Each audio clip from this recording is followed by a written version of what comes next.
In this tutorial I will show you the whole process how to create tech house track and signature style of Max Styler. But before we'll start, I have a few major announcements. The first one is the new production tutorial format. As you can see guys, I will be here together with you guys through the whole process. And the second one, I have a major update of the Prizma website and you can check it out right now.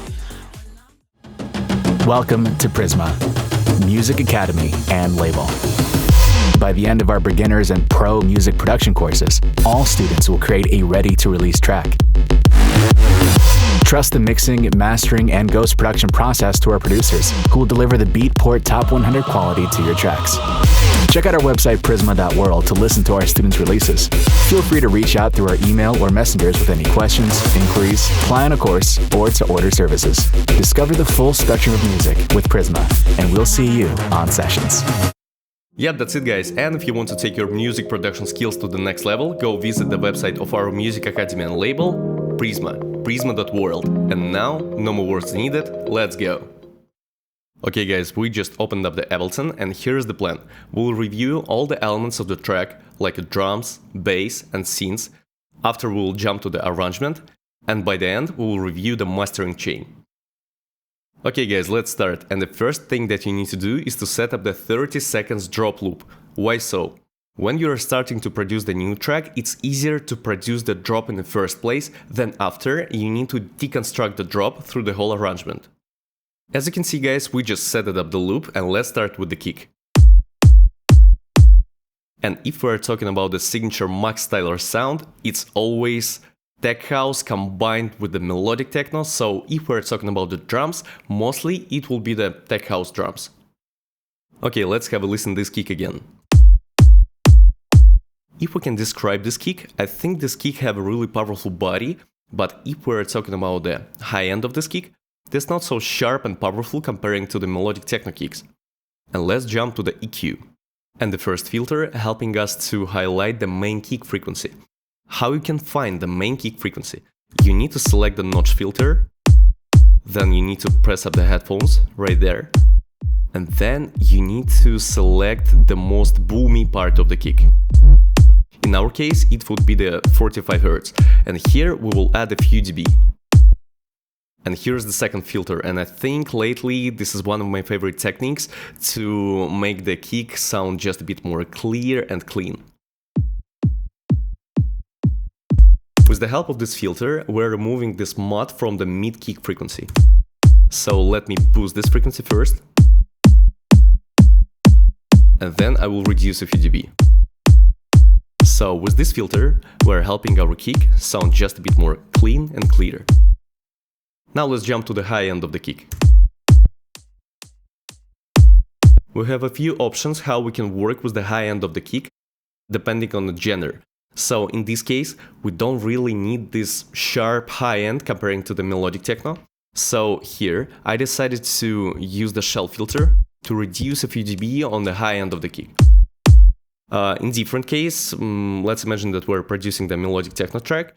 We can easily choose the same filter, and we can add a few dB here to make the kick just a bit more sharper. But let's imagine that we want to add only the click sound of the kick. So we need to select the notch filter, we need to select the 5000 Hz, here we need to play with the Q knob, and let's add maybe 4 dB here. See? This frequency especially helping us to highlight the kick click. Now let's jump to the second EQ that we're having on the kick. This EQ helping us to create the cool arrangement tricks when we're preparing the listener to go through one section of the track to another. Let's imagine that we want to divide our drop into the two parts, and we will add the automation on this EQ right there. And we're going to the second part of the drop. That's it, let's go to the bass. Okay guys, and here's the bass, and let's review the amount of layers that we're having here. As you can see guys, we just deconstructed the bass into the two parts. The first one is the sub bass and the second one is the top bass. Now let's have a listen these layers one by one. Let's start with the sub bass. I really love this punchy sub bass because if we're talking about the signature Max Tyler sound, I think he's combining the tech house drums and the bass with the melodic techno synths. So if we're talking about the sub bass, of course it needs to be really punchy, like this one.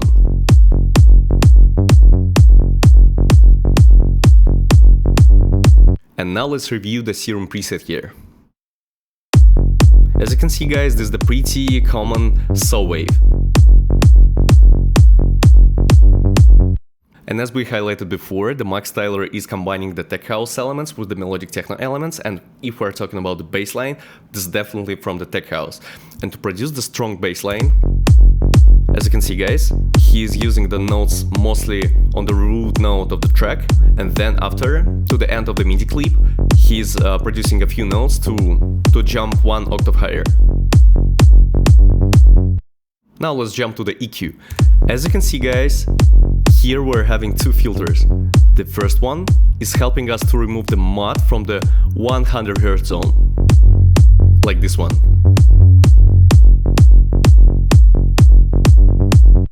And as you can see, the second filter is helping us to clean the same frequency that we had cleaned on the kick. This one.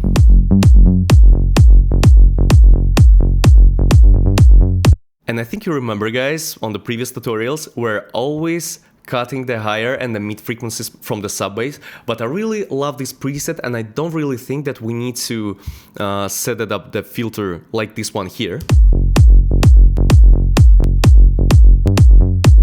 Because almost this one is nothing changing. I really love this preset without cutting any high and mid frequencies.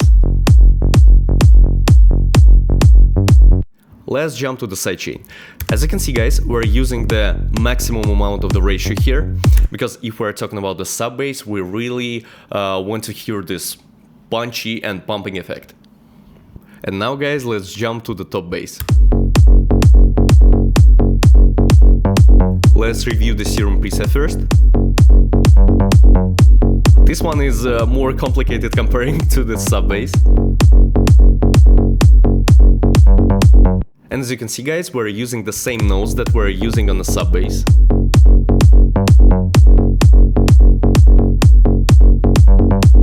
And now let's review the EQ here. As you can see, guys, we're cutting all the lower frequencies from the sub bass on the top bass. This is the sub frequencies. And we don't really need any high-end frequencies, like this one. I will remind you guys, when we're cutting off the higher frequencies from the top bass, this is the mostly synths frequencies, so we're just removing the conflict between the top bass and the synths. Because, just have a listen. This is the frequencies that we're cutting off from the top bass. This is the synths frequencies. That's it.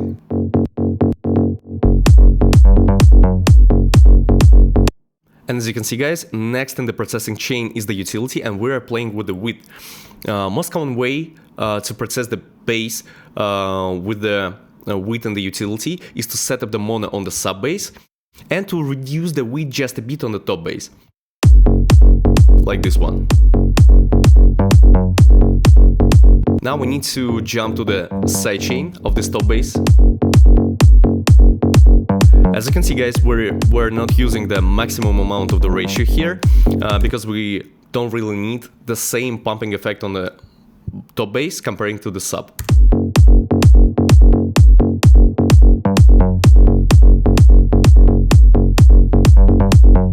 And now let's jump to the really cool technique. As you can see, guys, we just added a new send return channel called bass parallel. You may ask me, what the hell is this? And I'll show you.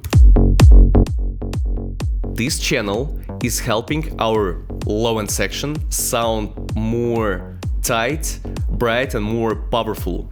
So right now, and now guys, we will create this channel from scratch. We'll delete this one. We will create the new send return track. Then after, we need to find the glue compressor. Okay.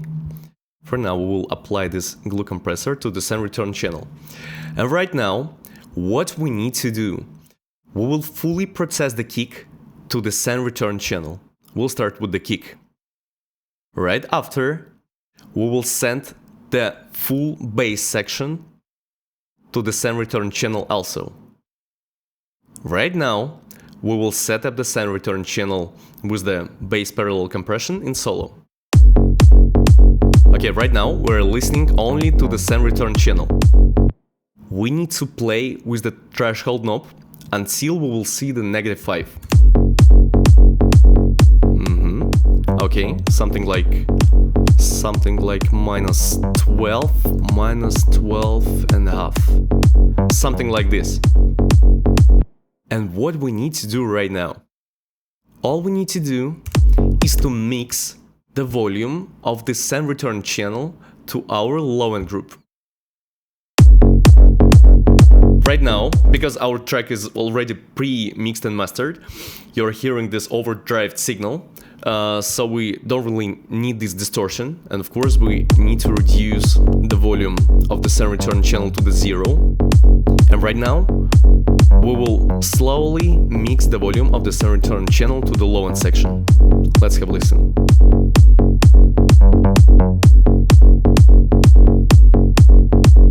Yes, something like -15. Okay, for now, let me turn off the send return channel.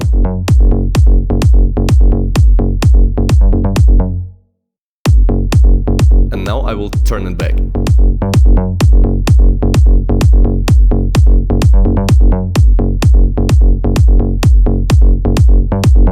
So the parallel compression really help our low end to sound more tight and powerful. Okay guys, we just finished all the work with the bass, and now let's move to the drums. And here's the drums guys, and first let's have a listen all these elements together.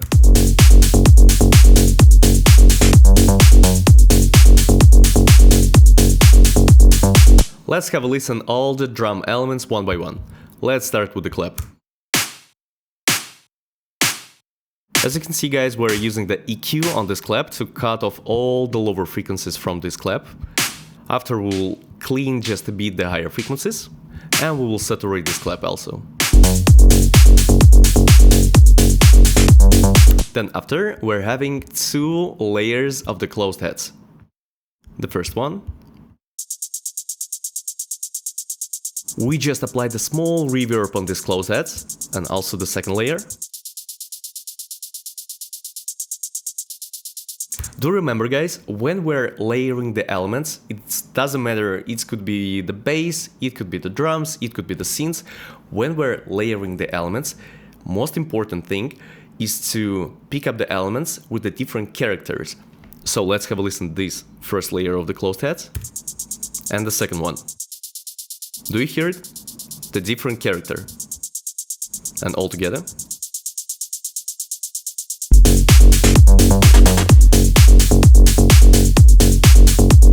Now let's move to the group with the open hi-hats. As you can see guys, here we're also layering the 3 different open hi-hats with the 3 different characters. The first one, the second one, the third one, and all together.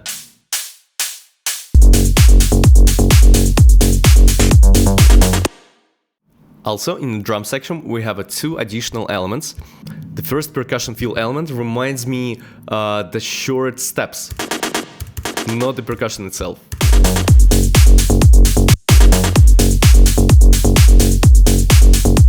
And the second additional element is the off-grid clap that sounds like this. These short and the small clap help us to create this groove in the drum section.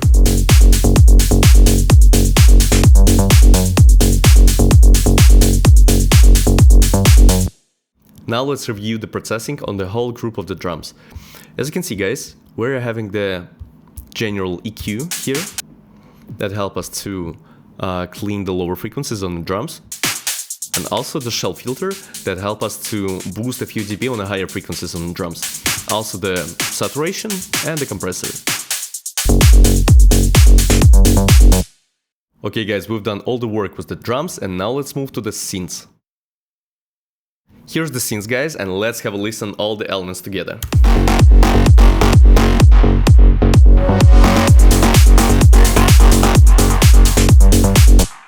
And of course, we will start with the main lead.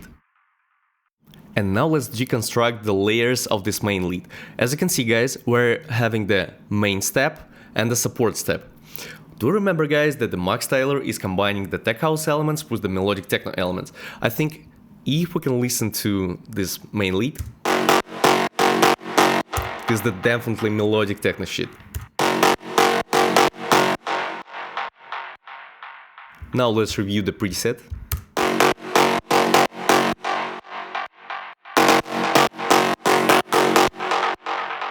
I think that tons of processing here is really playing the main role, because if I will turn off all the processing chain on this preset,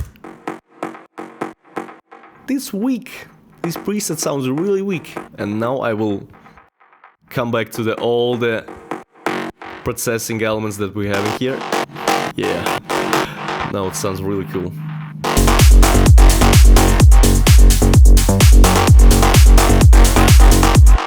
Now let's review the notes of this lead. I think these notes are really reminding you the steps from the melodic techno. So pretty the same.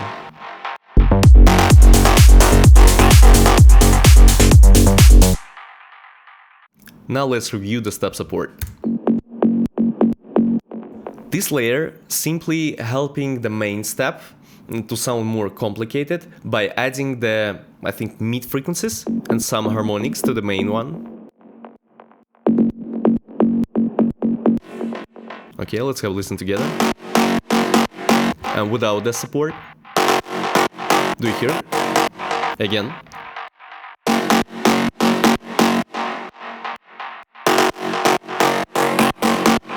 So that's it about the preset.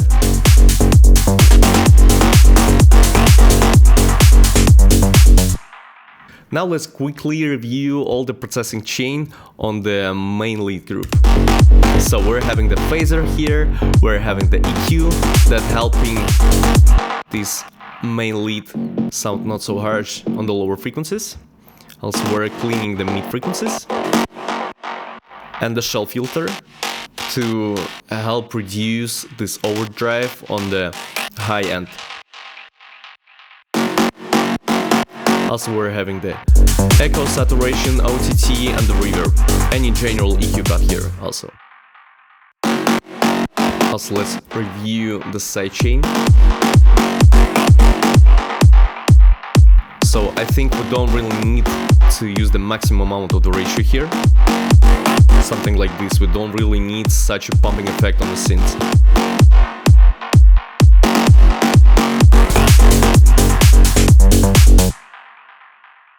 Okay guys, and now let's jump to some kind of the secret sauce of the Max Styler production. I think his tracks and his drops sounds really complicated because of this thing.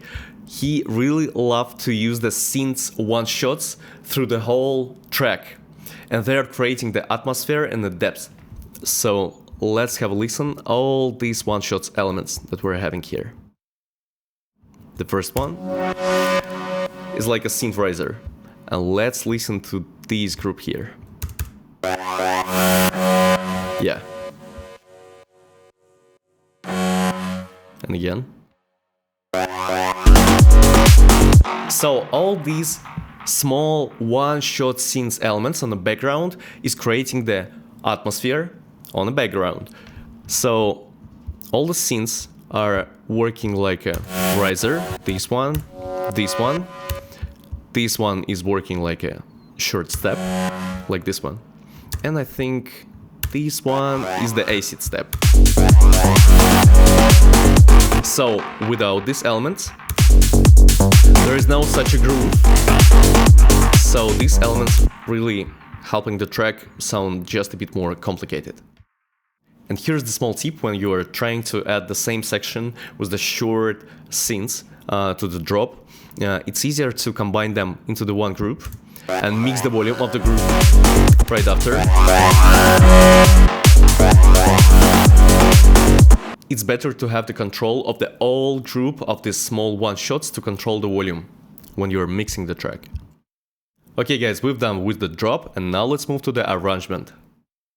Okay guys, we just opened up the arrangement, and the first thing that this arrangement window reminds me is the arrangement of the melodic techno and the trance, because as you can see guys, we don't have two breakdowns. Starting from the first intro, we're jumping straight to the first build-up and the drop, and right after we're having the breakdown, and right after we're having the second drop and the outro. So let's review all the arrangement elements one by one, and let's start with the intro. So as you can see guys, he's just simply opening up the track with the kick, and he's having this EQ cut in the beginning of the track. Also we can hear the drums. Starting from this part of the intro, he's removing the automation on the EQ, on this filter, and he's adding the box loop. It sounds like this.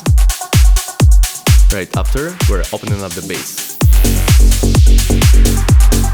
And do you see guys, when we produced this EQ automation on the kick, do you remember that I told you that this one is helping us to prepare the listener to go from one section of the track to another? Here's the best example. Bump, new element.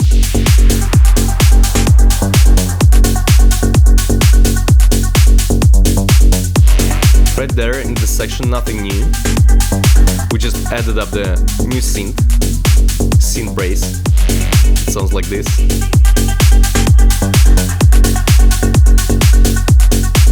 And now we're going to the pre-build-up section.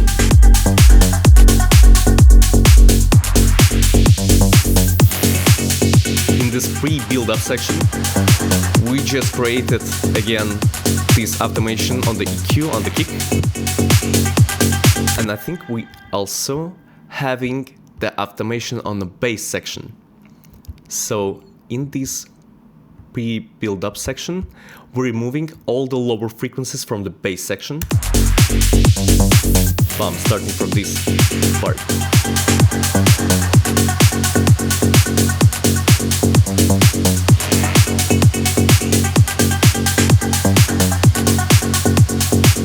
And now we're moving to the build-up.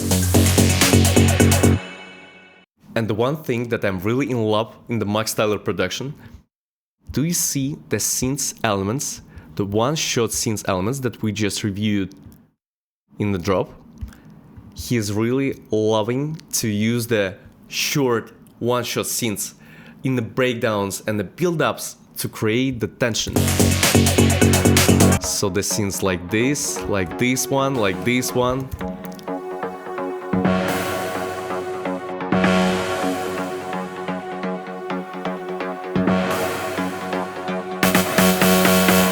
Like this. So let's review all the elements together. So we're having the bass and the drums here. I think you can agree, guys, that in the most of the melodic techno tracks, we're using only the snare build-up to create the tension. Okay, maybe we're adding a few affixes, like some kind of the noises and the risers, but here we're adding the synths to create the tension, like this one.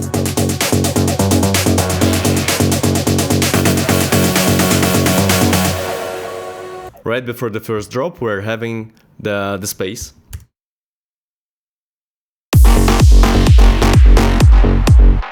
So let's review this space again.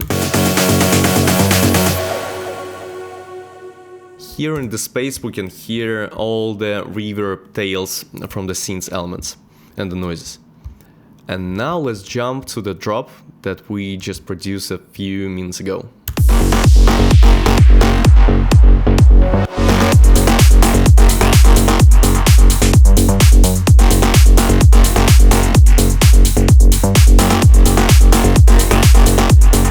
As you can see, guys, here is the one-shot synths elements.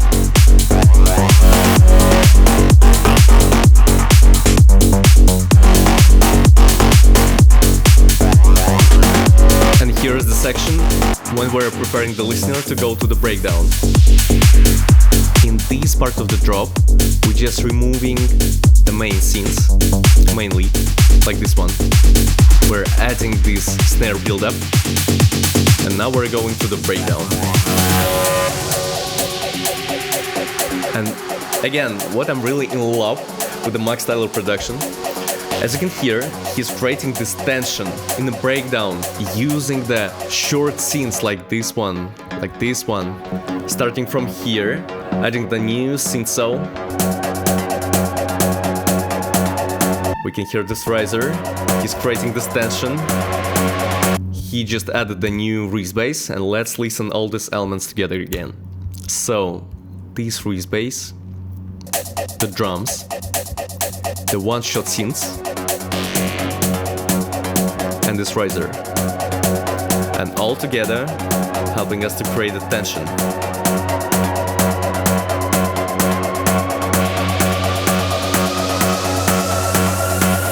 Here he just removed the bass and the drums, but he continues to play with the one-shot synths, like this one.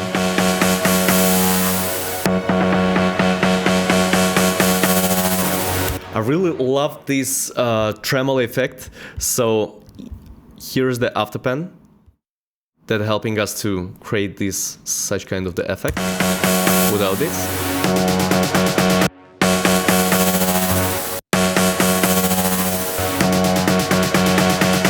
And now we're going to the short space between the second drop again. And now we're going to the second drop. The only thing that changed in the second drop is the one-shot synth, this one.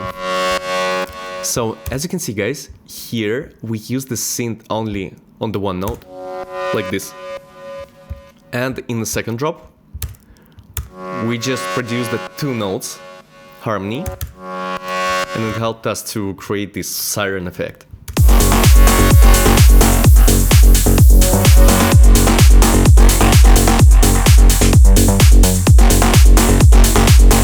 In all other cases and the elements, there's the pretty same.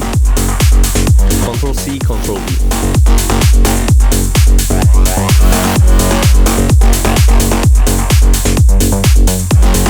Now again this EQ automation on the kick that help us to go to the pre-outro. Again, in the pre-outro section we can hear this Vox loop. And now we're going to the outro.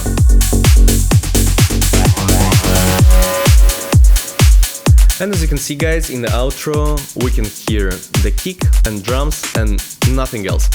Because in the outro we don't really need to have any elements like a bass and the synths, because in the outro we need to keep it clean and simple, because if we want to mix another track we don't really need to left any bass and the synths. And that's it guys. And that's how we produce the signature tech house track in the style of the Max Tyler. And one more thing, let's review the mastering chain. Let's have a listen to this track without the mastering and with.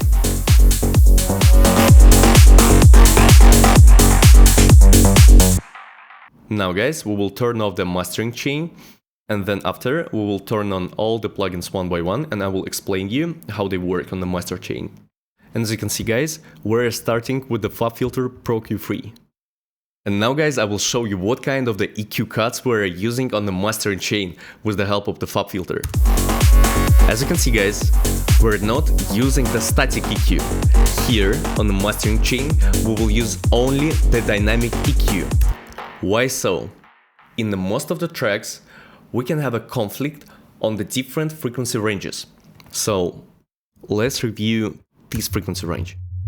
Here's the low end, the kick and the sub bass. We may have a conflict here. So because of this, we will use the dynamic EQ that will help us to cut a few dB only at the time when these sounds are playing together. So the same with the 200 Hz. Do you remember that we was cutting this frequency from the kick and from the bass also? So these dynamic ranges is really helping us to control these conflicts that we may have on the mastering channel. So the same with the mid frequencies.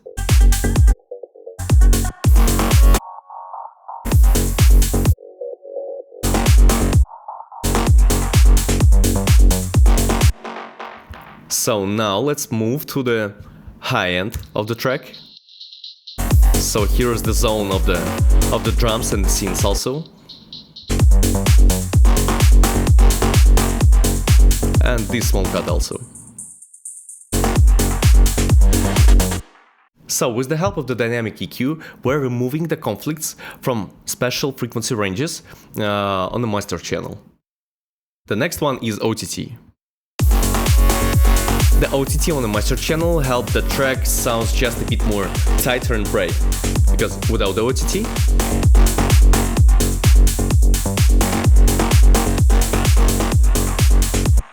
but remember guys, don't overuse it, because if I will change the dry wet knob maybe to 15 or 16 or 100,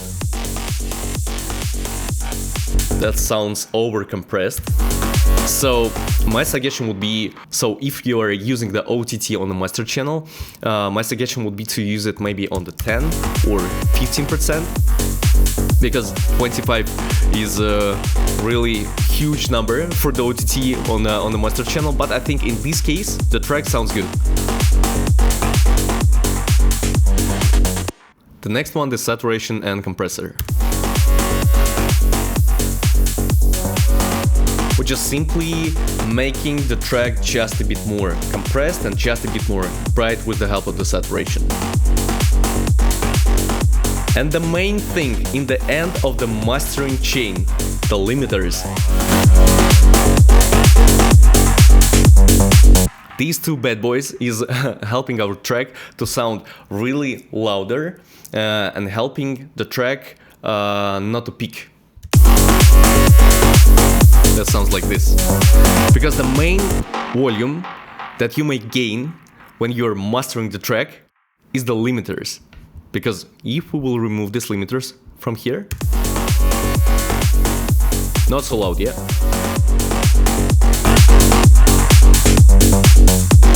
So that's it guys.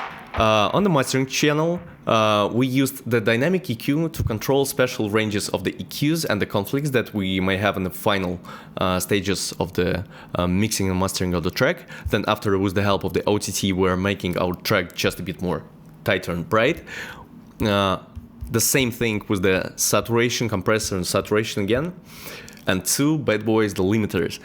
These guys is helping our track sound really loud. Yep, that's it guys, thank you so much for watching this video. I was really nervous producing this one and I want to hear your feedback in the comments, because I really want to improve the quality of the video. And of course, two small reminders. If you want to take your music production skills to the next level, go visit the website of our music academy label called prizma.world. And of course, you can download the template that we was using in this production tutorial video on my Patreon page. And now guys, thank you so much for watching, please share your feedback and see you in the next videos.